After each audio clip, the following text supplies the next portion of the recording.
Amados irmãos, a paz do nosso Senhor Jesus Cristo. A lição de número 6, lição extra, que traz como tema a doutrina do culto levítico. Nós vamos abordar um pouquinho ela e também vamos adicionar o nosso estudo no livro de Levítico. Nós vamos falar do capítulo 3 do livro de Levítico. Amados irmãos, conforme a lição que nós estamos estudando, culto e a doutrina, o ensinamento. Na verdade, quando nós estudamos sobre o culto, estamos estudando sobre a adoração e a maneira como Deus revela como nós devemos nos comportar no culto, isto é, com ordem, com respeito. Isto se revela exatamente no livro de Levítico, sempre levando para o livro de Levítico. Quando se imolava os animais, Deus ele pedia que colocasse os pedaços do holocausto, do sacrifício, em ordem no altar. Isso revela a doutrina da nossa fé como crença, que nós devemos ter ordem quanto aos acontecimentos futuros cronologicamente. Nós podemos ver também que nós somos pentecostais. Nosso culto tem línguas estranhas, tem ensinamento da palavra. Normalmente os pentecostais, quando cultuam a Deus, eles só pensam mesmo em falar em línguas. Porém, as línguas são necessárias, mas as línguas são consequência do Pentecoste. Mas deve ser adicionada, porque tudo começou no monte. Então, no monte nós podemos ter línguas, porque somos batizados com o Espírito Santo quando vem o mover de Deus sobre o monte. Mas também nós temos um templo. É aqui que nós temos o ensino, é aqui que nós temos o equilíbrio da profecia. Como assim? Todos devem profetizar, mas cada um por sua vez. Isto é, pôr em ordem os pedaços. Glória a Deus. Então, meus amados irmãos, nós vemos que aqui nós temos as línguas e aqui nós aprendemos a testemunhar de Cristo. Então o nosso testemunho é muito forte. Então as línguas o mundo não entenderá, mas o testemunho, esse sim faz parte da vida cristã, também unido às línguas estranhas. Então, quando Jesus ensinou, Paulo até disse que o Espírito de Deus clama em nós. E quando ele clama dizendo, Abba, Pai. Veja a palavra Abba, depois Pai. Por quê? Porque a palavra Abba é mistério. A palavra Pai está dentro do nosso linguajar, ou seja, no português. Então a Abba, línguas estranhas. Pai é a nossa língua conhecida nas nações. Então nós devemos falar línguas estranhas sim, mas também devemos falar a nossa língua para testemunhar. Então, meus irmãos, logo no início da nossa igreja, a nossa igreja era conhecida como igreja apostólica. Mas ela foi mudada para a Assembleia de Deus. Não há nenhum problema nisso. O problema é que nós não podemos mudar a doutrina dos apóstolos. Quantas igrejas hoje têm crido em Cristo e a sua doutrina tem sido apostólica, mesmo não tendo o nome mais de apostólica?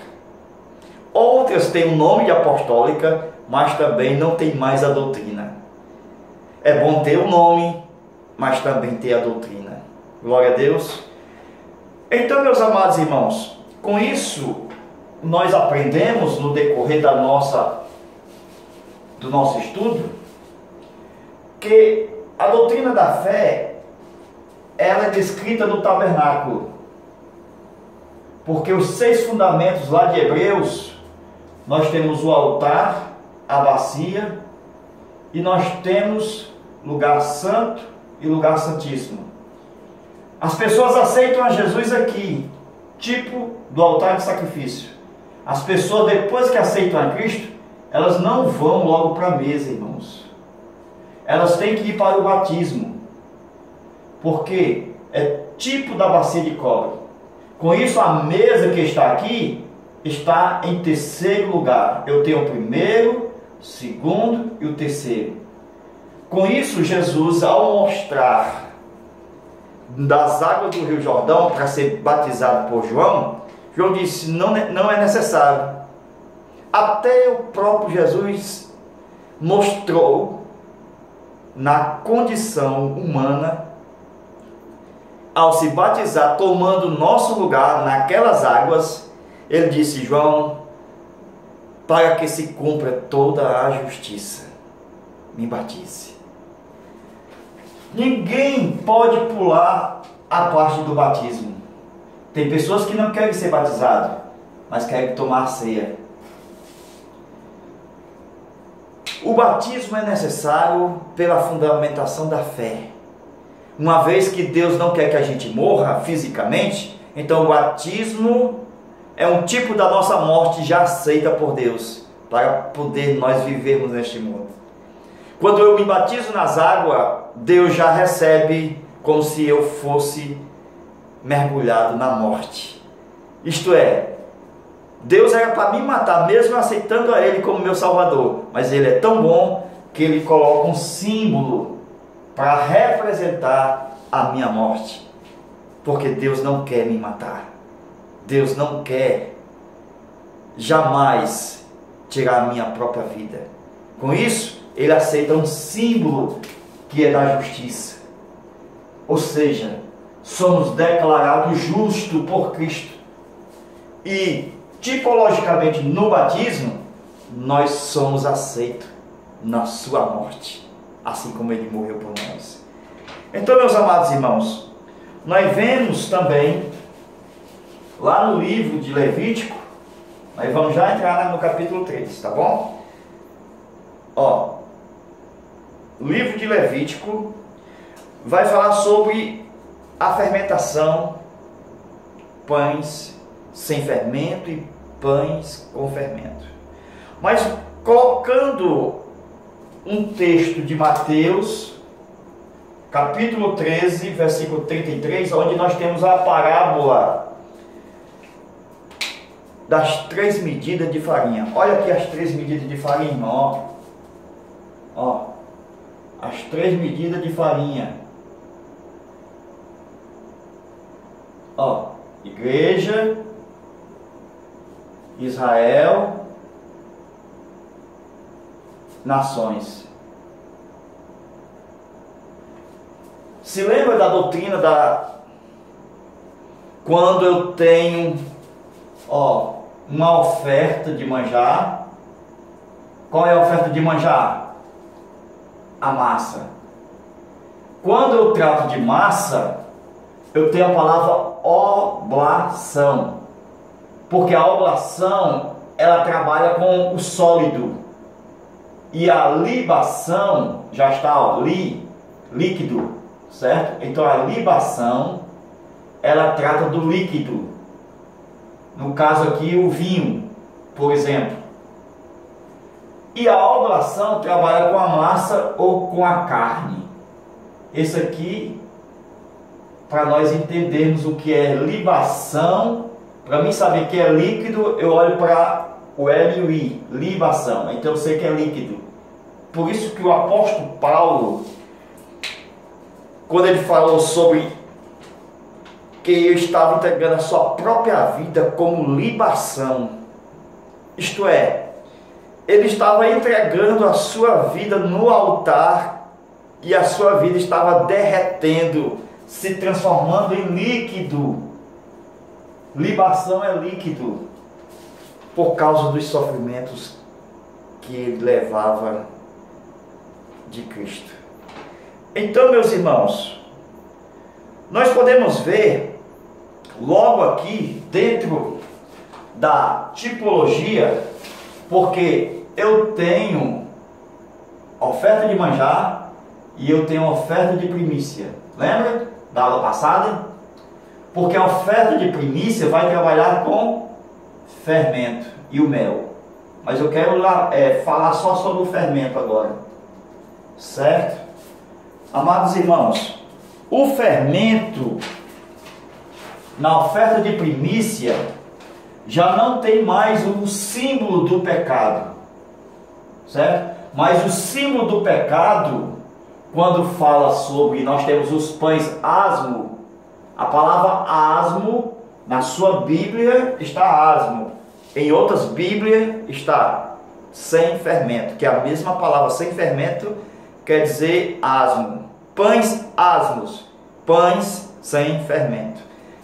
Quando você encontrar uma tradução sem fermento, é a mesma palavra asmo, certo? Então, por isso, o pão asmo é um tipo da ceia do Senhor. Por quê? Porque o corpo de Jesus nunca pecou. Aqui sim, o fermento é tipo do pecado. Então, não poderia ter fermento. Por quê? Porque o corpo de Jesus é santo. E se tivesse fermento, simbolizava impróprio, pecador. Com isso, só lá na frente, quando ele morre, que nós temos a sua ressurreição, e está escrito que ele foi feito às primícias dos que dormem, isso mostra que a massa, glória a Deus, pelo fermento, o que é que o fermento faz? Não é aumentar. O fermento não aumenta a massa. O que foi que aconteceu aqui? É que o Espírito Santo, irmão, lá vai a revelação, irmão, segura aí. O Espírito Santo, começou a trabalhar nas nações para poder levedar. Olha aqui o tipo do fermento nas primícias, que são no dia de Pentecostes, quando o Espírito Santo desceu sobre a igreja, onde a obra missionária, de uma forma espetacular, aumentou de uma forma gigantesca a igreja do Senhor. Então volte para cá. Então o Espírito Santo chegou nas nações, mas as nações rejeitaram o Espírito Santo. As nações não foram levedadas, não foram acrescidas com a graça, com a misericórdia do Senhor.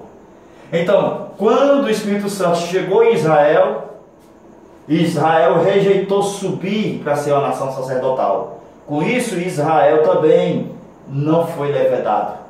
Lembra, irmão, do texto? Deixa eu colocar o texto aqui de novo.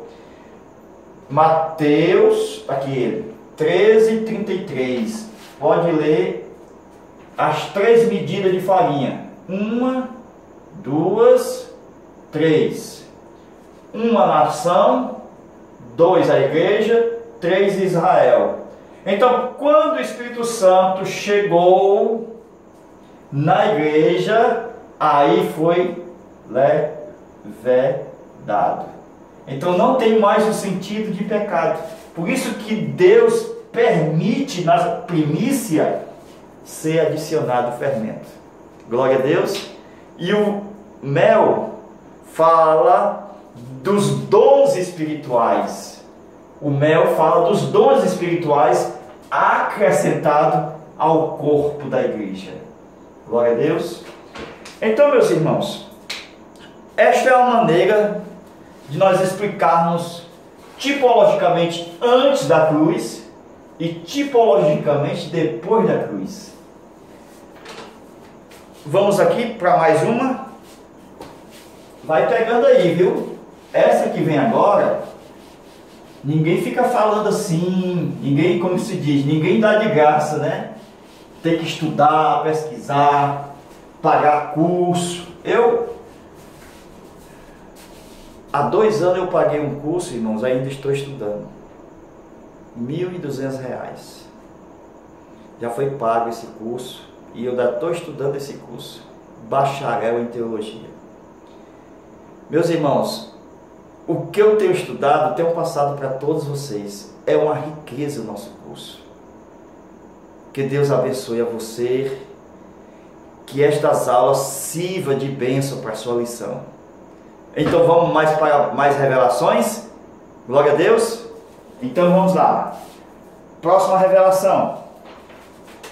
1 Reis. 1 Reis. Capítulo 17. Versículo 8, versículo 9. Pode ler mais adiante. Aqui vai falar da viúva de Sarepta e o profeta Elias. Irmão, isso aqui é demais. Olha. Preste atenção. Nesses textos, para frente e para trás, vocês vão ver essa história. Lembra do punhado? Irmão, você tem que ler e estudar a aula passada para entender isso aqui, viu? Eu não vou repetir a aula passada, senão vai perder muito tempo. Então, se você estudou a aula passada, vai entender o mistério da agora. Ó, o punhado que estava na farinha, o profeta Eliseu pediu, primeiro para quem? Para ele. Primeiro para ele. Então, a mulher, que é a viúva, tinha que entregar o punhado primeiro para ele, fazer um bolo. Ok? Qual é a revelação aqui, irmão? A revelação é que o profeta Elias era um altar vivo. Glória a Deus. Um altar vivo de Deus. Esse altar vivo de Deus estava esperando o punhado. Por quê? Lembra da massa e o punhado? Agora você lembra. Porque o punhado era lançado aonde? No altar. Glória a Deus. Olha aqui, ó. No altar. Para quê? Para que o resto da massa fosse santa. Então o milagre só aconteceu quando o punhado veio para onde? Para o altar. Para o profeta Elias. Assim o milagre aconteceu. Porque o punhado estando no altar, o resto, glória a Deus. Irmãos, aplique isso na sua sala de aula, irmãos. Eu dei aula aqui na minha cidade ontem e antes de ontem, isto é, segunda-feira à noite e terça-feira à noite. Eu dou aula aqui na minha congregação, perto da minha casa, e dou aula na sede, onde está o nosso pastor, presidente, e nós explicamos de acordo com o que nós passamos para você. É uma bênção. Todos amam isso aqui, todos amam. Não tem nenhuma pessoa que não goste disso aqui, porque são revelações do Espírito de Deus.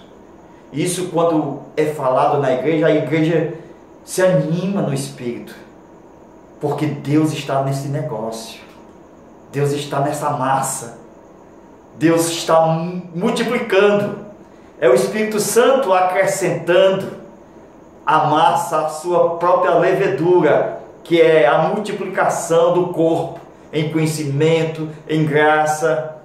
Glória a Deus. Então, meus irmãos, para nós encerrarmos, ainda tem mais ainda. Vamos lá? Se lembra do livro de Levítico que fala sobre...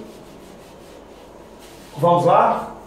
Levítico capítulo 7, versículo 19 e 21. Versículo 23 a 24. Certo? Vou colocar aqui. Levítico 7, 19 a 21. Versículo 23 até o 24. Não comerás gordura, porque a gordura é do Senhor. Estamos estudando Levítico, irmão. Então, quando for falar sobre isso, já sabe. Não poderás comer gordura. Normalmente, a maioria dos líderes são gordos. Muitas pessoas que são líderes já estão morrendo por causa da gordura. É fato. Não podemos mentir. Pessoas têm veias entupidas por causa da gordura. Então, mas estão pregando contra a idolatria, estão pregando contra o adultério, mas ele não vê que dentro do mesmo versículo a Bíblia fala contra a má alimentação. É um princípio que não deve ser rejeitado. Não é questão adventista do sétimo dia, que tem as suas leis dietéticas, mas são princípios que nós devemos guardar, porque todo princípio de Deus é favorável à vida. Por isso que quando ele proíbe a comer a gordura, ele está mostrando o nosso Deus que ele ama a sua própria vida. Com isso, nenhum mandamento da própria lei vai ser contrário à sua vida.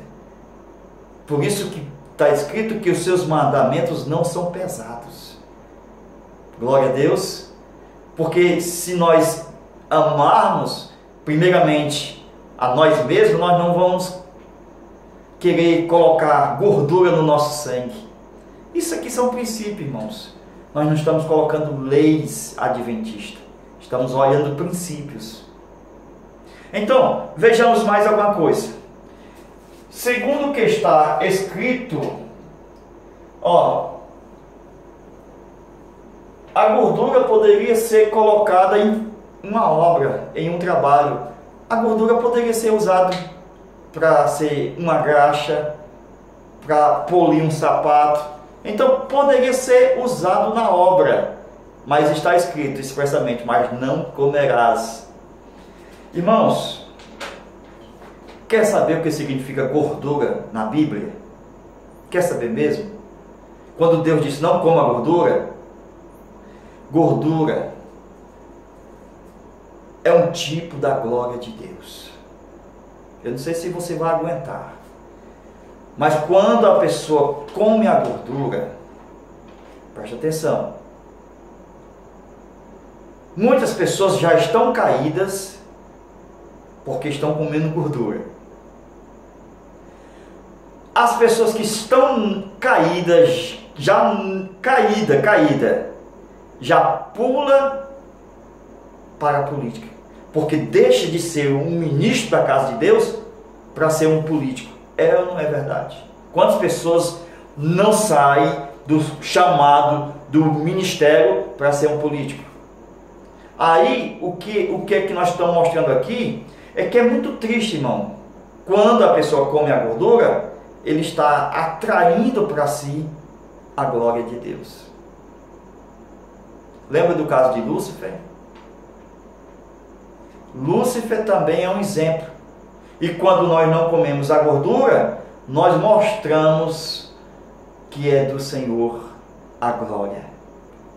Porque estamos falando em honra, em obediência. Glória a Deus. Então, meus irmãos, no nosso próximo vídeo nós vamos falar sobre os rins do animal e do fígado. Por que Deus pediu os rins e o fígado do animal para ser queimado? É mais um mistério a ser revelado na nossa próxima aula. Deus abençoe, em nome de Jesus. Amém.